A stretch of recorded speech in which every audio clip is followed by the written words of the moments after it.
नमस्कार दोस्तों, स्वागत है आप सभी का डेसिमल में। आज की वीडियो में हम लोग डिस्कस करेंगे सीडीपी बाल विकास एवं शिक्षा शास्त्र। सीडीपी में हम लोग आज डिस्कस करेंगे बाल्यावस्था के बारे में। इससे पहले शैशवावस्था के बारे में हम लोगों ने पढ़ लिया है, ठीक है। तो देखिएगा, ये टॉपिक बाल्यावस्था super TET, UP TET, REET, C TET, MP TET, Bihar TET, UP TET, ठीक है, इन सभी एग्जाम के लिए इंपॉर्टेंट है। जितने भी टेट के एग्जाम है, बाल्यावस्था से संबंधित प्रश्न जरूर पूछे जाते हैं, ठीक है। शैशवावस्था की अगर आपने वीडियो नहीं देखी है तो आप चैनल के प्लेलिस्ट में जा करके सीडीपी के नाम से प्लेलिस्ट है सीडीपी थ्योरी, आप शैशवावस्था की वीडियो देख सकते हैं। उसमें शैशवावस्था से संबंधित जितने भी प्रश्न बनते हैं उन सभी प्रश्नों के बारे में डिस्कस किया गया है। और आज का टॉपिक है बाल्यावस्था। बाल्यावस्था के बारे में हम लोग पूरी तरीके से डिस्कस करेंगे, चाहे वजन हो, लंबाई हो, हड्डियां हो, दांत हो, सिर, मस्तिष्क और उनसे संबंधित जो भी महत्वपूर्ण कथन है मनोवैज्ञानिकों के, वो भी हम लोग इस वीडियो में डिस्कस करेंगे। और साथ ही बाल्यावस्था की जो विशेषताएं हैं उन्हें भी हम लोग इस वीडियो में देखेंगे। तो चलिए शुरू करते हैं। आज की वीडियो बाल्यावस्था पर है, ठीक है। अगर आप पूरी वीडियो देखते हैं तो यहां से जरूर आपके 2 से 3 नंबर कवर होते हैं, क्योंकि बाल्यावस्था से प्रश्न सीडीपी में जरूर पूछे जाते हैं। एग्जाम में 30 प्रश्न में 2 से 1 से 2 प्रश्न या 2 से 3 प्रश्न जरूर आ जाते हैं बाल्यावस्था के। तो पूरी वीडियो आप लोग ध्यान से देखिएगा, ठीक है। और साथ ही आप लोग अपना सपोर्ट इसी तरीके से प्लीज बनाए रखिए, क्योंकि आप लोगों का सपोर्ट काफी ज्यादा इंपॉर्टेंट है। चैनल को सब्सक्राइब कर लीजिए इसी तरीके के वीडियोस के लिए, ठीक है। अब आपको चलिए शुरू करते हैं आज की वीडियो, ये जो है बाल्यावस्था की। तो देखिएगा, बाल्यावस्था में सबसे पहले इंपॉर्टेंट है कि इसका जो समय है कब से कब तक होता है। तो देखिए जरा, बाल्यावस्था 6 से 12 वर्ष, ठीक है, 6 से 12 वर्ष इसका समय है। 6 से 12 वर्ष तक की अवस्था को बाल्यावस्था कहा जाता है। इसके प्रथम चरण में 6 से 9 वर्ष में बालकों की लंबाई व भार दोनों बढ़ते हैं। इस बात को ध्यान रखिएगा, इसका जो प्रथम चरण है इसमें 6 से 9 वर्ष में बालकों की लंबाई व भार दोनों बढ़ते हैं। नोट कीजिएगा ये पॉइंट, यहां पर देखिए कि शैशवावस्था में बच्चों के सीखने की गति, यहां पर जो इंपॉर्टेंट फैक्ट है, ठीक है, या इंपॉर्टेंट वर्ड है, उन सभी को हाईलाइट कर दिया गया। शैशवावस्था में बच्चों के सीखने की जो गति है वो तीव्र होती है। नोट कीजिएगा, तीव्र होती है शैशवावस्था में, लेकिन बाल्यावस्था जब आ जाती है तो इसमें सीखने की गति थोड़ी सी मंद पड़ जाती है, यानी धीमी हो जाती है, ठीक है, गति मंद हो जाती है। तो याद रखिएगा, शैशवावस्था में बच्चों के सीखने की गति तीव्र होती है, लेकिन बाल्यावस्था में थोड़ा धीमी हो जाती है, यानी गति मंद हो जाती है, ठीक है। और इसके बारे में हम लोग देखेंगे वजन, ठीक है, कितना वजन होता है। तो ध्यान रखिएगा, इसका समय क्या है, 6 से 12 वर्ष, और इसके प्रथम चरण में 6 से 9 वर्ष में बालकों की लंबाई व भार दोनों बढ़ते हैं। आगे बढ़ते हैं, हम लोग बाल्यावस्था के बारे में देखते हैं। वजन, देखिए इसमें वजन जो है, इस अवस्था में बालक व बालिकाओं के भार में अंतर होता है, ठीक है, बालक और बालिकाओं के भार में अंतर होता है। इस जो ये जो अवस्था होती है बाल्यावस्था, और इसमें 9 से 10 वर्ष के जो आयु तक है बालकों का भार अधिक होता है। 9 से 10 वर्ष की आयु तक बालकों का भार अधिक होता है, नोट कीजिएगा। लेकिन इसके बाद बालिकाएं शारीरिक भार में अधिक हो जाती हैं। 9 से 10 वर्ष 9 से 10 वर्ष की आयु तक बालकों का भार अधिक होता है, लेकिन इसके बाद बालिकाओं का भार ज्यादा होने लगता है, मतलब बालिकाएं शारीरिक भार में अधिक होती जाती हैं, ठीक है। अब यहां पर जरा ध्यान दीजिएगा, औसतन लिखा है कि लड़कियों का औसतन भार कितना होता है, यानी बालिकाओं का, ये 29.5 किलोग्राम होता है। बाल्यावस्था की बात कर रहा हूं, नोट कीजिएगा, बाल्यावस्था की है, ठीक है। लड़कियों का जो औसतन भार है बाल्यावस्था में, ये 29.5 किलोग्राम, ये औसतन भार है, औसतन भार है, एक एवरेज है। और लड़कों का अगर देखें एवरेज औसतन भार कितना होता है, तो 28.5, थोड़ा सा लड़कों का कम हो जाता है, ठीक है, थोड़ा लड़कों का कम हो जाता है। तो याद रखिएगा, 9 से 10 वर्ष की आयु तक तो लड़कों का भार अधिक होता है, लेकिन उसके बाद बालिकाएं शारीरिक भार में अधिक हो जाती हैं। तो ये तो फैक्ट है वजन से, प्रश्न वजन से डायरेक्टली पूछ लिया जाता है, ठीक है, डायरेक्टली पूछ लिया जाता है। तो इस तरीके के प्रश्नों को तैयार रखिए। आगे बढ़ते हैं, और साथ ही आप लोगों को सिर्फ एमसीक्यूज ही नहीं सॉल्व करने हैं, जो थ्योरेटिकल पोर्शन है सीडीपी में उसे भी पढ़ना है, क्योंकि एमसीक्यूज सॉल्व करने से ही भला नहीं होने वाला है, कुछ आपको थ्योरी भी तैयार रखनी पड़ेगी, क्योंकि वहां से प्रश्न आपके अगर थ्योरी तैयार है तो एमसीक्यूज आराम से आपके सॉल्व हो जाएंगे। साथ ही अगर आपने 100 एमसीक्यूज का वीडियो नहीं सॉल्व किया है सीडीपी का, तो आप लोग चैनल के प्लेलिस्ट में जाकर के सीडीपी का 100 एमसीक्यूज का वीडियो, प्रैक्टिस सेट नंबर 4 है, नोट कीजिए, practice set number 4 and practice set number 6, ये दोनों 100 एमसीक्यूज के हैं। साथ ही नोट कीजिए, 111 क्वेश्चन का प्रैक्टिस सेट है, 111 क्वेश्चन का है। इसे भी आप सॉल्व कीजिए और जो भी आपका स्कोर है वो कमेंट बॉक्स में कमेंट कीजिए, ठीक है। आपका अगर आपने 100 एमसीक्यूज का ये वीडियो सॉल्व कर लिया, ठीक है, दोनों और तीनों, ठीक है, 100 एमसीक्यूज के दो हैं और साथ ही 111 एमसीक्यूज का एक वीडियो है, इसको सॉल्व कर लिया तो सीडीपी कंप्लीटली रिवाइज हो जाएगी आपकी। तो चलिए देखते हैं लंबाई के बारे में।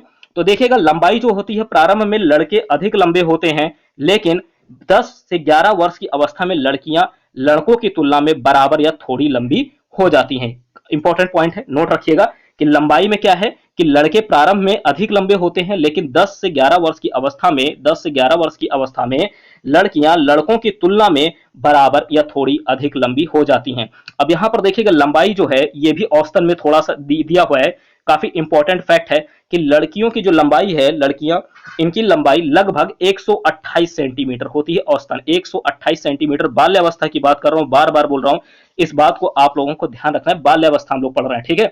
और लड़कों की लंबाई कितनी है, लड़कों की लंबाई जो 125 सेंटीमीटर, ये भी औसतन है, एवरेज है, ठीक। लंबाई ये भी नोट रखना है, अगला पॉइंट जो है कि लंबाई 5 से 7 सेंटीमीटर प्रति वर्ष की गति से बढ़ती है, नोट कीजिएगा 5 to 7 सेंटीमीटर, ठीक है, पर ईयर जो है बढ़ती जाती है इस अवस्था में, बाल्यावस्था में, ठीक है। तो नोट रखिएगा कि लड़कों की लंबाई औसतन 125 सेंटीमीटर होती है और लड़कियों की लंबाई औसतन 128 सेंटीमीटर होती है।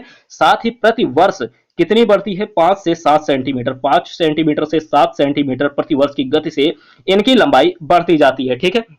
तो ये हो गया लंबाई से। हम लोगों ने वजन देखा, यहां पर वजन के बारे में डिस्कस किया, लंबाई के बारे में डिस्कस किया। अब हड्डियां देखते हैं, ठीक। तो हड्डियां देखिएगा कितनी है, हड्डियां 350 होती हैं बाल्यावस्था में, 350। और इस अवस्था में इस अवस्था के अंत तक बात कर रहे हैं बाल्यावस्था की, इस अवस्था के अंत तक जो दांतों की संख्या है वो 27 से 28 हो जाती है, 27 से 28, 27 से 28 नोट कीजिएगा, ठीक है। किशोरावस्था में जाकर के 32 हो जाती है और बाल्यावस्था में कितनी होती है, 27 से 28, शैशवावस्था में 20 होती है, ठीक है। तो इस तरीके से आपको तैयार रखना है, बाल्यावस्था में दांत कितने होते हैं, 27 से 28 हो जाती है इस अवस्था के अंत तक, ठीक है। और बालकों की तुलना में बालिकाओं के दांतों का स्थायीकरण, ठीक है, बालिकाओं के दांतों का स्थायीकरण शीघ्र होना। नोट कीजिएगा इस पॉइंट को, काफी इंपॉर्टेंट पॉइंट है कि बालकों की तुलना में बालिकाओं के दांतों का स्थायीकरण शीघ्र होना, ठीक है। ये पॉइंट भी इंपॉर्टेंट है, कब, बाल्यावस्था में। ये कब होता है, ये बाल्यावस्था में होता है, बालिकाओं के दांतों का स्थायीकरण बालकों की तुलना में शीघ्र हो जाता है, ठीक है। नोट रखिएगा किस अवस्था में, बालकों की अवस्था में। प्रश्न ऐसे पूछा जाएगा कि किस अवस्था में बालिकाओं के दांतों का स्थायीकरण बालकों की तुलना में शीघ्र हो जाता है। ऑप्शन ए है शैशवावस्था, बी है बाल्यावस्था, सी है किशोरावस्था और आपको चौथा ऑप्शन दे देंगे, इनमें से कोई नहीं। तो राइट आंसर आप सिलेक्ट करेंगे बाल्यावस्था, ठीक है। पूछा जाएगा बताइए बाल्यावस्था में हड्डियों की संख्या कितनी होती है, ठीक है, 270, 300, 350 या 400 ऐसे दे दिया जाएगा, तो आपको राइट आंसर 350 लगानी है। दांतों की संख्या कितनी होती है, इसी तरीके से 4 ऑप्शन बनेंगे। तो मैंने कहा ना कि सिर्फ एमसीक्यूज पढ़ने से ही काम नहीं चलेगा, थोड़ा सा थ्योरेटिकल देखना पड़ेगा। 15 से 20 मिनट में हम लोग सारे जो इंपॉर्टेंट फैक्ट हैं बाल्यावस्था के वो डिस्कस कर लेंगे और इसे आप अगर नोट कर लेते, पूरी वीडियो देख लेते हैं, तो बाल्यावस्था इसके बाहर बिल्कुल नहीं जाएगी आपकी, ठीक है। सभी प्रश्न यहां से लगभग आपके कवर हो जाएंगे, ठीक। तो चलिए आगे बढ़ते हैं, सिर व मस्तिष्क के बारे में देखते हैं। सिर व मस्तिष्क, तो नोट कीजिएगा सिर व मस्तिष्क के बारे में, बालक के मस्तिष्क का भार शरीर के कुल भार का कितना होता है, 90% होता है। बालक के मस्तिष्क का भार शरीर के कुल भार का जो है 90% होना। इस अवस्था के अंत तक सिर का जो आकार है, ठीक है, सिर का आकार है वो प्रौढ़ावस्था के आकार का 5% हो जाना, ठीक है। तो नोट कीजिएगा प्रौढ़ावस्था के आकार का लगभग 5% हो जाना। आगे देखते हैं, नोट बालक व बालिकाओं की शारीरिक बनावट में अंतर स्पष्ट होना। नोट कीजिएगा बालक व बालिकाओं की शारीरिक बनावट में अंतर स्पष्ट हो जाता है इस अवस्था में।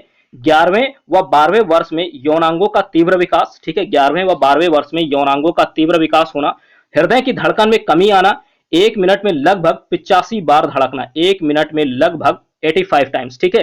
कितनी बार धड़कता है, 85 बार, ठीक है।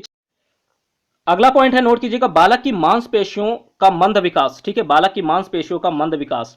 और यहां पर ये जो हृदय की धड़कन है ये इंपॉर्टेंट है। हृदय की धड़कन शैशवावस्था में कितनी होती है, प्रारंभ में 140, प्रारंभ में 140 और आखिरी तक यानी शैशवावस्था के अंत तक ये कितना जाती है, 100 हो जाती है, ठीक। और बाल्यावस्था में और कम हो जाती है, 85, याद रखिएगा, ठीक है। तो देखिएगा जरा, 11वें व 12वें वर्ष में यौनांगों का तीव्र विकास होना, बालक व बालिकाओं की शारीरिक बनावट में अंतर स्पष्ट होना, बालक की मांसपेशियों का मंद विकास, ठीक। तो अगला देखते हैं पॉइंट। अब यहां पर हम लोग बाल्यावस्था से संबंधित कुछ महत्वपूर्ण कथन देखेंगे, काफी इंपॉर्टेंट है। मैंने स्टार्टिंग में ही बताया कि कुछ महत्वपूर्ण कथन भी हम लोग इसमें देखेंगे बाल्यावस्था से संबंधित। तो देखिएगा, पहला पॉइंट है, पहला कथन है मनोवैज्ञानिक सिगमंड फ्रायड का कि बाल्यावस्था को काम की प्रसुप्तावस्था कहते हैं। वेरी इंपॉर्टेंट है ये कि बाल्यावस्था को काम की प्रसुप्तावस्था कहते हैं। ये कथन किसका है? राइट आंसर आप सेलेक्ट करेंगे अगर प्रश्न पूछा जाता है एग्जाम में तो सिगमंड फ्रायड का है ये कथन कि बाल्यावस्था को काम की प्रसुप्तावस्था कहते हैं। अगला कथन देखते हैं, किलपैट्रिक महोदय का है। वेरी इंपॉर्टेंट, किलपैट्रिक महोदय का है ये, इसको नोट करिएगा। जितने भी यहां पर कथन हैं इससे बाहर आपको कथन नहीं मिलेंगे, ठीक है। बाल्यावस्था में यहां से आपको एग्जाम में कोई भी कथन होगा यहां से आपको जरूर मिल जाएगा, ठीक है। तो जो भी है 6, 7, 8 आप सबको नोट कर लीजिए एक जगह पर, ठीक है। देखिएगा, किलपैट्रिक महोदय के अनुसार बाल्यावस्था को प्रतिद्वंदात्मक समाजीकरण का काल कहते हैं। प्रश्न पूछा जाएगा कि बताइए बाल्यावस्था को प्रतिद्वंदात्मक समाजीकरण का काल कहते हैं, ये कथन किसका है? किलपैट्रिक महोदय का। इसी तरीके से हर प्रश्न को आपको बना लेना है, ठीक है। तो देखिएगा, रॉस के अनुसार देखेंगे, रॉस के अनुसार बाल्यावस्था को मिथ्या या छद्म परिपक्वता का काल, नोट कीजिएगा, मिथ्या या छद्म परिपक्वता का काल कहा जाता है रॉस के अनुसार। यह कथन रॉस का है। नेक्स्ट देखते हैं, अगला है चौथा नंबर, कॉल एवं ब्रुस के अनुसार बाल्यावस्था को जीवन का अनोखा काल कहते हैं। भैया सबसे इंपॉर्टेंट कथन ये है कि कॉल एवं ब्रुस के अनुसार बाल्यावस्था को जीवन का अनोखा काल कहते हैं। प्रश्न कई बार आया है कि जीवन का अनोखा काल किसे कहते हैं? शैशवावस्था, बाल्यावस्था, प्रौढ़ावस्था, किशोरावस्था। राइट आंसर आप लगाएंगे बाल्यावस्था, ठीक। अगर पूछा जाए जीवन का अनोखा काल तो बाल्यावस्था, और ये कथन पूछ लिया जाए कि बाल्यावस्था को जीवन का अनोखा काल कहते हैं, ये कथन किसका है? तो कॉल एवं ब्रुस का है, ठीक। अगला देखते हैं पॉइंट, अगला है स्टैंग के अनुसार। स्टैंग का कथन क्या है बाल्यावस्था के बारे में? कि ऐसा शायद ही कोई खेल हो जिसे 10 वर्ष के बालक ना खेलते हो, ठीक है। बच्चे सभी खेल खेलते हैं लगभग, तो देखिए ऐसा शायद ही कोई खेल हो जिसे 10 वर्ष के बालक ना खेलते हो। ये कथन किसका है? स्टैंग का है। किसका है? स्टैंग। नेक्स्ट देखते हैं बर्ड के अनुसार, नोट कीजिएगा, बर्ड के अनुसार कि बाल्यावस्था भ्रमण व साहसिक कार्य की प्रवृत्ति में वृद्धि होती है। बाल्यावस्था में, यहां पर मैं लगा लीजिएगा, बाल्यावस्था में भ्रमण व साहसिक कार्य की प्रवृत्ति में वृद्धि होती है। यह भी इंपॉर्टेंट है, यह है बर्ड के अनुसार, ठीक है। अभी जो सबसे ज्यादा, वैसे तो जितने भी मैंने यहां पर लिए हैं सभी इंपॉर्टेंट है, ठीक। इनमें से तो कुछ भी सेलेक्ट नहीं करना है कि कौन सा इंपॉर्टेंट है कौन सा नहीं है। 6-7 कथन है, आप इन्हें तैयार कर लीजिए, इससे बाहर नहीं आएगा, ठीक। तो बर्ड के अनुसार बाल्यावस्था में भ्रमण व साहसिक कार्य की प्रवृत्ति में वृद्धि होती है। नेक्स्ट है ब्लेयर जोन्स एवं Simpson, very important, Blair Jones एवं सिम्पसन, नोट कीजिएगा। इनके अनुसार क्या है? इनके अनुसार है कि शैक्षिक दृष्टिकोण से बाल्यावस्था से अधिक जीवन में कोई महत्वपूर्ण अवस्था नहीं होती है। बहुत ही इंपॉर्टेंट अवस्था है ये शैक्षिक दृष्टिकोण से ये बाल्यावस्था से अधिक जीवन में कोई महत्वपूर्ण अवस्था नहीं है बाल्यावस्था। वेरी इंपॉर्टेंट, ठीक है, बहुत ही, इसीलिए इसको अनोखा काल भी कहा गया है। किसने कहा है? कॉल एवं ब्रूस ने कहा है, ठीक है। तो ये जितने भी इंपॉर्टेंट कथन थे मैंने इसमें लिए हैं, ठीक है। अब आगे बढ़ते हैं। अब बाल्यावस्था की विशेषताएं हम लोग देखेंगे, ठीक। तो देखिए 1, 2, 3, 4, 5, 6, 7, ये 7 कथन हैं, इन्हें आप तैयार रखिएगा। एग्जाम में यहां से प्रश्न जरूर आ सकते हैं, ठीक है।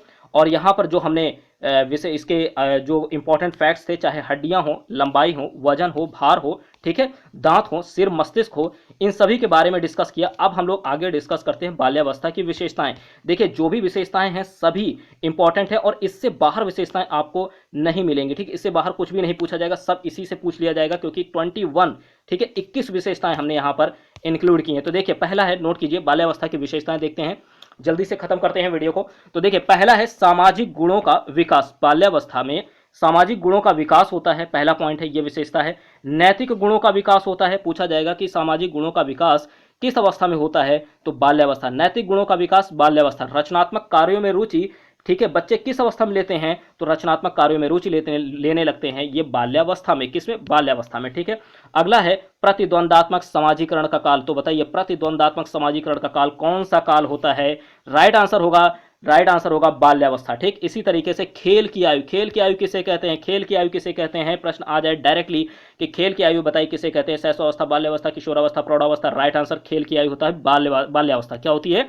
बाल्यावस्था। ठीक, इसी तरीके से आगे देखते हैं, 5 हो गए, छठवां देखते हैं निर्माण काल। निर्माण काल यानी भावी जीवन की सफलता एवं असफलता की नींव का काल। देखिए, यानी सब कुछ बाल्यावस्था पर ही डिपेंड रहता है, सब कुछ बाल्यावस्था पर ही डिपेंड रहता है। ठीक है, काफी इंपॉर्टेंट अवस्था है, इसे अनोखा काल भी कहते हैं, कॉल एवं ब्रूस ने कहा है। तो देखिए, छठा नंबर है कि निर्माण काल यानी भावी जीवन की सफलता एवं असफलता इसी पर टिकी होती है, बाल्यावस्था पर। तो काफी महत्वपूर्ण अवस्था है। ठीक है, अगला पॉइंट देखिएगा जरा, चिंतन, मूर्त चिंतन की अवस्था। किसकी? मूर्त चिंतन। मूर्त चिंतन नोट कीजिएगा, मूर्त चिंतन की अवस्था बाल्यावस्था। मूर्त चिंतन की अवस्था बाल्यावस्था। स्थूल संक्रियात्मक अवस्था, स्थूल संक्रियात्मक अवस्था बाल्यावस्था। वैचारिक क्रिया अवस्था बाल्यावस्था। टोली दल समूह की आयु, टोली दल समूह की आयु बाल्यावस्था। ये भी इंपॉर्टेंट है, सबसे ज्यादा इंपॉर्टेंट इसमें जो है देखिएगा स्थूल वाला था, 8th नंबर, काफी ज्यादा इंपॉर्टेंट है। मूर्त चिंतन ये भी काफी इंपॉर्टेंट है। और टोली दल समूह की आयु पूछ लिया जाता है, तो बच्चे कंफ्यूज हो जाते हैं कि टोली दल समूह की आयु किशोरावस्था होगी या बाल्यावस्था। तो कंफ्यूज मत होइए, टोली दल समूह की आयु ये बाल्यावस्था होती है। क्या होती है? बाल्यावस्था होती है। नेक्स्ट है जिज्ञासा की प्रबलता। ठीक है, जिज्ञासा की प्रबलता, बहुत ही ज्यादा प्रबल होती है जिज्ञासा। तो याद रखिएगा ये बाल्यावस्था में, किस अवस्था में? बाल्यावस्था। जिज्ञासा की प्रबलता किस अवस्था में होती है? बाल्यावस्था। मानसिक योग्यताओं में वृद्धि, इंपॉर्टेंट है, मानसिक योग्यताओं में वृद्धि। 13 नंबर देखते हैं, 13 नंबर कि शारीरिक मानसिक स्थिरता। शारीरिक मानसिक स्थिरता इंपॉर्टेंट है, यह भी विशेषता है। वास्तविक जगत से संबंध किस अवस्था में होता है? वास्तविक जगत से संबंध ये बाल्यावस्था है। क्या है? बाल्यावस्था। संग्रह करने की प्रवृत्ति यानी कलेक्शन बहुत करते हैं बच्चे, छोटे बच्चे, ये जो बाल्यावस्था में के बच्चे होते हैं 6 से 12 वर्ष की आयु के, इनका ये कलेक्शन बहुत करते हैं, चीजों को इकट्ठा बहुत करते हैं खेलने के लिए। ठीक है, तो संग्रह करने की प्रवृत्ति होती है इस अवस्था में। कौन सी अवस्था? बाल्यावस्था। ऑप्शन दिया जाएगा, पूछा जाएगा संग्रह करने की प्रवृत्ति किस अवस्था में पाई जाती है? शैशवावस्था, बाल्यावस्था, किशोरावस्था, प्रौढ़ावस्था। राइट आंसर, संग्रह करने की प्रवृत्ति बाल्यावस्था में पाई जाती है। वैचारिक क्रियावस्था, यहां से कंफ्यूजन होगा कि वैचारिक क्रियावस्था कौन सी होती है, तो वैचारिक क्रियावस्था बाल्यावस्था। सामूहिक प्रवृत्ति की प्रबलता, सामूहिक प्रवृत्ति की प्रबलता बाल्यावस्था, सामूहिक प्रवृत्ति की प्रबलता बाल्यावस्था। नेक्स्ट देखते हैं, अगला है कल्पना शक्ति व अमूर्त चिंतन के प्रारंभ का काल। कल्पना शक्ति व अमूर्त चिंतन के प्रारंभ का काल ये भी बाल्यावस्था है। नए कौशलों एवं क्षमताओं के विकास की वृद्धि का स्वर्णिम काल, नोट कीजिए, नए कौशलों एवं क्षमताओं के विकास की वृद्धि में स्वर्णिम काल है बाल्यावस्था। और प्रारंभिक विद्यालय की आयु, ठीक है, ये तो सबसे ज्यादा इंपॉर्टेंट है। प्रारंभिक विद्यालय की आयु ये किसे कहते हैं? बाल्यावस्था। प्रश्न ऐसे पूछा जाएगा, प्रारंभिक विद्यालय की आयु। वहां पर कंफ्यूजन ये होगा कि शैशवावस्था है या बाल्यावस्था। नोट कीजिएगा इस पॉइंट को, कहां पर कंफ्यूजन होगा कि प्रारंभिक विद्यालय की आयु, कुछ लोग शैशवावस्था समझ लेंगे, लेकिन आपको राइट आंसर टिक करना है क्या? बाल्यावस्था। क्या टिक करना है? बाल्यावस्था। तो याद रखिएगा प्रारंभिक विद्यालय की आयु बाल्यावस्था। मैं फिर से बोल रहा हूं, प्रारंभिक विद्यालय की आयु बाल्यावस्था। और मिथ्या परिपक्वता का काल तो अभी आपने पढ़ा ही है कथन में। ठीक है, मिथ्या परिपक्वता का काल बाल्यावस्था को कहते हैं। ये 21 महत्वपूर्ण विशेषताएं हैं बाल्यावस्था की। अगर आप इतनी विशेषताओं को याद रखते हैं तो इससे बाहर मुझे नहीं लगता कि प्रश्न आपका जो है पूछा जाए। ठीक, यहां से जरूर कोई ना कोई अगर विशेषताएं पूछ रहे हैं तो आपको सब कुछ मिल जाएगा। मूर्त चिंतन, स्थूल संक्रियात्मक, याद कर डालिए इसे, मूर्त चिंतन, स्थूल संक्रियात्मक, ये सभी बाल्यावस्था में पाई जाती हैं। ठीक है, तो ये थे इंपॉर्टेंट पॉइंट्स जो भी आपके बाल्यावस्था से संबंधित थे। ठीक है, सभी पॉइंट्स को मैंने इसमें कवर किया है इतनी ही वीडियो में। ठीक है, अगर आप बाल्यावस्था के टॉपिक के लिए, बाल्यावस्था के टॉपिक के लिए इतना वीडियो आप पूरी देख लेते हैं तो इससे बाहर प्रश्न नहीं बनेगा, यहीं से आपका प्रश्न बन जाएगा। चाहे वो आपका सिर हो, मस्तिष्क हो, हड्डियां हो, दांत हो, ठीक है, लंबाई हो, वजन हो, औसतन वजन पूछा जाए और औसतन लंबाई पूछी जाए, साथ ही साथ आपका जो है टाइम पीरियड पूछा जाए। ठीक है, कहीं कहीं पर मैं ये भी बता दूं आपको कि जो बाल्यावस्था का जो समय है वो 5 से 12 लिखा मिलेगा। मैंने फिर से बताया आपको, तो देखिए 5 से 12 भी है और 6 से 12 भी किसी किसी बुक में लिखा है। तो आप याद रखिए अकॉर्डिंग टू ऑप्शन, जैसा आपको ऑप्शन दिया जाएगा एग्जाम में उसी के अनुसार आपको आंसर सेलेक्ट करना है। हो सकता है वहां पर आपको, हो सकता है 6 से 12 ना दे करके बाल्यावस्था आपको दे दें 5 से 12, कितना दे दे? 5 से 12, तब आप राइट आंसर 5 से 12 लगाएंगे। ठीक, या हो सकता है 6 से 12 दे दिया जाए। तो इस तरीके से याद रखिएगा इसको 5/6। ठीक है, इस तरह 5/6 से 12 ईयर तक। ठीक, इतना 5 या 6 वर्ष से 12 वर्ष तक बाल्यावस्था होती है। कंफ्यूजन बिल्कुल मत रखिएगा, जो ऑप्शन है, ठीक है, विकल्प है, उसी के अनुसार हम लोग राइट आंसर सेलेक्ट करेंगे। दोनों नहीं देंगे कि ऐसे दे दिया आपको 5 से, देखिएगा 5 से 12 वर्ष, 6 से 12 वर्ष, ऐसे नहीं दिया जाएगा। ठीक है, आपको या तो 5 से 12 दिया जाएगा या 6 से 12 वर्ष दिया जाएगा। ठीक है।